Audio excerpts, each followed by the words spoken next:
Hello দর্শক বন্ধুরা, তোমরা সব কেমন আছো? আশা করি ভালো আছো। পম্পা কিচেন চ্যানেলে সবাইকে স্বাগত।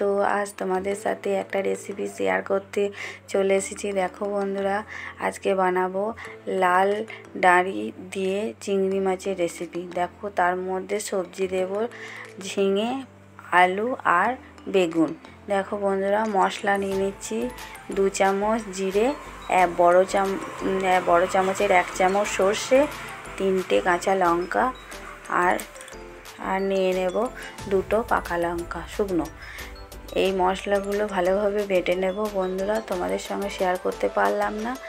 তো দেখো, সবজিগুলো সব কাটা হয়ে গেছে। চিংড়ি মাছ আগের দিন থেকে চিংড়ি মাছগুলো ভাজা ছিল। দেখো বন্ধুরা, সবজিগুলো পেঁয়াজ কেটে নিয়েছি। দেখো বন্ধুরা, তেল, মাছ ভাজার তেল ছিল, আর একটু তেল দিয়ে দিলাম। তেলের মধ্যে পেঁয়াজ দিয়ে দিলাম। পেঁয়াজগুলো ভালোভাবে নাড়াচাড়া করে লাল লাল করে ভেজে নিতে হবে। দেখো বন্ধুরা, নাড়াচাড়া করে নিচ্ছি। পেঁয়াজগুলোকে ভালোভাবে লাল লাল করে ভেজে নেব। তো বন্ধুরা, একটু পেঁয়াজগুলো একটু ভাজা হতে থাকুক। দেখো বন্ধুরা, অনেকটাই লাল লাল হয়ে ভাজা হয়ে গেছে। তো বন্ধুরা, লাল ডাঁড়িগুলো দিয়ে দিচ্ছি, আলু দিয়ে দিচ্ছি। দেখো বন্ধুরা, ভালোভাবে নাড়াচাড়া করে নিচ্ছি। দেখলাম তেলটা অনেকটাই লাগছে, তার জন্য সবজিগুলো ভাজা ভাজা করে নেব একসঙ্গে দিয়ে। ঝিঙে দিয়ে দিয়েছি, বেগুন দিয়ে দিয়েছি, দিয়ে সবজিগুলো দিয়ে ভালোভাবে নাড়াচাড়া করে নেব। দেখো বন্ধুরা, বেশ কিছুক্ষণ ধরে নাড়াচাড়া করব। লাল লাল হয়ে ভাজা হয়ে গেলে তখন আর ভাজবো না।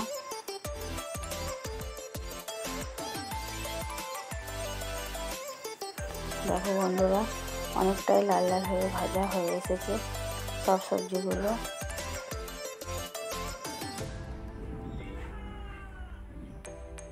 দেখো বন্ধুরা, মশলাটাও রাখা আছে। দেখো বন্ধুরা, হলুদ দিয়ে দিয়েছি। প্রথমে ছোটো চামচের 1 চামচ দিয়েছিলাম। ভাবলাম কালার যদি না আসে, তার জন্যে আবার একটু হলুদ দিলাম। হলুদ দিয়ে আবারও নাড়াচাড়া করে নিচ্ছি। এখন লবণ দেব না, লবণটা দিলে বুঝতে পারবো না। দেখো বন্ধুরা, ভালোভাবে নাড়াচাড়া করে নিচ্ছি এইভাবে। হলুদ দেওয়ার পর রঙটা আরও ভালো লাগছে দেখতে। দেখো বন্ধুরা, মশলাগুলো বাটা রেডি হয়ে গেছে আমার। এবার মশলাগুলো দিয়ে দেবো।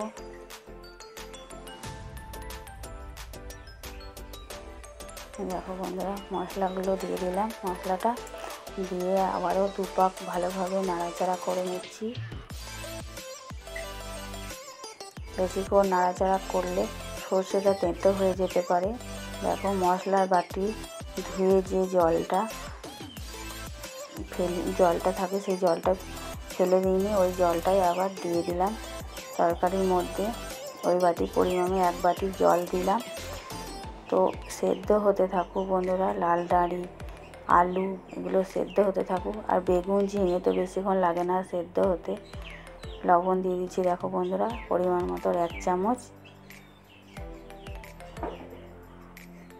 আর অল্প দেব, বেশি দেব না।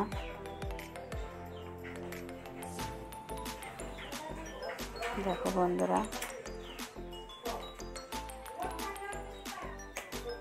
নাড়াচাড়া করে নিচ্ছি। ফুটে উঠেছে ঝোলটা।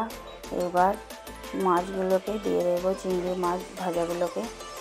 দেখো বন্ধুরা, চিংড়ি মাছ ভাজাগুলোকে দিয়ে দিচ্ছি।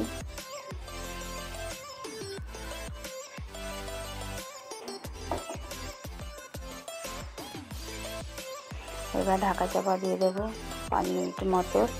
5 মিনিট মতো সেদ্ধ হয়ে গেছে অনেকটাই মধ্যে। দেখো, চিংড়ি মাছগুলো সব তরকারির সঙ্গে মিশে গেছে। আলুটা দেখো সেদ্ধ হয়ে এসেছে নাকি, তাই দেখছি অনেকটাই ঝোলটা কমে গেছে। তো আর ঢাকা চাপা দেবো না, এবার খানিক ফুটতে থাকুক। দেখো ফুটতে ফুটতে ঝোলটা অনেকটাই শুকিয়ে গেছে।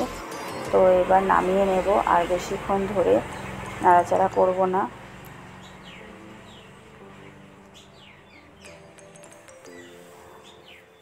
দেখো বন্ধুরা, নামিয়ে নিচ্ছি। তৈরি হয়ে গেল আমার লাল ডাঁটা দিয়ে চিংড়ি মাছের রেসিপি। দেখো বন্ধুরা কেমন হয়েছে, তোমরা সব অবশ্যই কমেন্ট করে বলবে। আর আমার এই চ্যানেলটি ভালো লাগলে অবশ্যই লাইক করবে, শেয়ার করবে আর সাবস্ক্রাইব করবে। পুরনো বন্ধুদের অসংখ্য ধন্যবাদ, নতুন বন্ধুদেরকে স্বাগত জানাই।